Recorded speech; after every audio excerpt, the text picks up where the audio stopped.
অনুভৱ কৰো যে মই একমাত্ৰ নাৰী, একমাত্ৰ মুছলিম জাতিৰ পৰা বিলং কৰিছো, যিজন মানুহে সকলো জাতি জনগোষ্ঠীক সামৰি লৈ পেলাই মই কেবিনেট মিটিং কৰিব পাৰিছো। গতিকে এটা মেম্বাৰ, এটা চেয়াৰমেন এইবিলাক লৈ পেলাই আপোনালোকে আবেগ কৰি পেলাই থাকিব নালাগে। আমাৰ যি গভৰ্ণমেণ্ট এতিয়া এই বিপিএফ গভৰ্ণমেণ্ট, এই গভৰ্ণমেণ্টে খুব সোনকালে মাটিৰ পাট্টা প্ৰদান কৰিবৰ কাৰণে ব্যৱস্থা হাতত লৈ আছে। এইটো হল আমাৰ মেইন ইছ্যু। আমি মাটিৰ পাট্টা পাবই লাগিব। আপোনালোকে চাই আছে অসমত আকৌ কেনেকুৱা ধৰণৰ বিভিন্ন ধৰণৰ ইছ্যু লৈ পেলাই তেওঁলোকে কাম কৰিব বিচাৰিছে, কিন্তু আমাৰ মেইন সমস্যা হৈছে আমি মাটিৰ পাট্টা দিব লাগিব। কোনোবাই চেয়াৰমেন পাইছে, কোনোবাই মেম্বাৰ পাব। আপোনালোকৰ যদি ভৰিৰ তলত মাটিটো যদি মজবুত নাথাকে, চেয়াৰমেন মেম্বাৰে কাম কৰিব নোৱাৰিব। আজি যি জাগাবিলাকত উচ্ছেদ হৈছে অসমত, তাতে বহুত জিলা পৰিষদ আছে, MP আছে, MLA আছে, তাতে বিভিন্ন পৰ্যায়ৰ মানে তৃণমূল পৰ্যায়ৰ নেতাকৰ্মীসকল আছে, একো কৰিব পৰা নাই। পাৰিছে? পাৰা নাই। গতিকে আমাৰ মেইন ইছ্যু হৈছে মাটিৰ পাট্টা। খুব সোনকালে মাটিৰ পাট্টাটো দিয়াৰ কাৰণে ব্যৱস্থা হাতত লৈ আছে।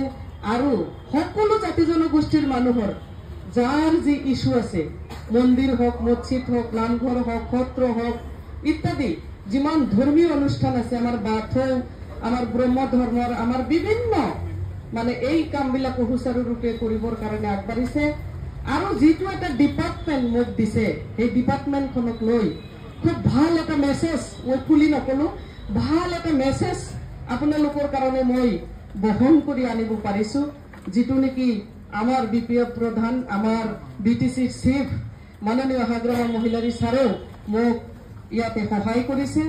আৰু অসমৰ মাননীয় মুখ্যমন্ত্ৰীৰ লগতো বহি পেলাই মই ভাল এটা সহায় লৈ পেলাই এই ডিপাৰ্টমেণ্টটো মই সুকলমে মানে কাম কৰিবৰ কাৰণে মই আগবাঢ়িছো। কাৰণ পানীটো হল মেইন।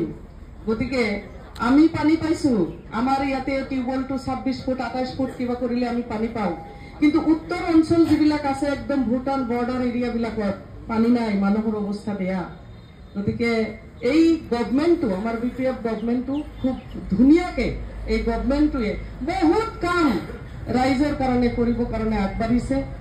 আমাৰ মথনগুৰি সমষ্টি হিচাপে মই এই সমষ্টিৰ প্ৰতিনিধি।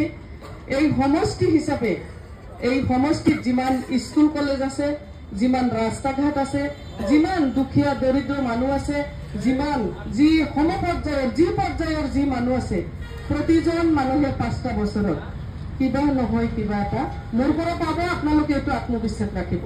আৰু মই ৰাতি নাই, দিন নাই, মই ৰ'দ নাই, বৰষুণ নাই, মই মানে কি কয় সাহিত্যিক ভাষাত মই এটাই কথা কম, অক্লান্ত প্ৰহৰীৰ দৰে মই আপোনালোকৰ মাজত থাকিম।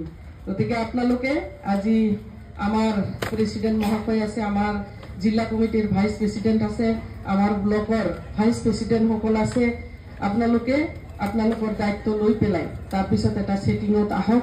ছেটিঙত অহাৰ পিছত মই আপোনালোকৰ লগত আকৌ বহিম, মই কথা পাতিম, মই মিটিং কৰিম। সময় আপোনালোকক অৱশ্যে মই দিব পৰা নাই, মই সময়টো দিব পাৰিম। আমাৰ এছেম্বলি আকৌ 1 তাৰিখ আৰু 3 তাৰিখে এছেম্বলি আছে, 28 তাৰিখে আকৌ EC মিটিং আছে। গতিকে আপোনালোকক দিবৰ কাৰণে, আপোনালোকৰ হৈ কাম কৰিবৰ কাৰণে সেই বস্তুবিলাক য'ৰ পৰা আনি পেলাই আপোনালোকক দিম, তাতেও মোক অলপ আপোনালোকে লাগি থাকিব দিয়ক।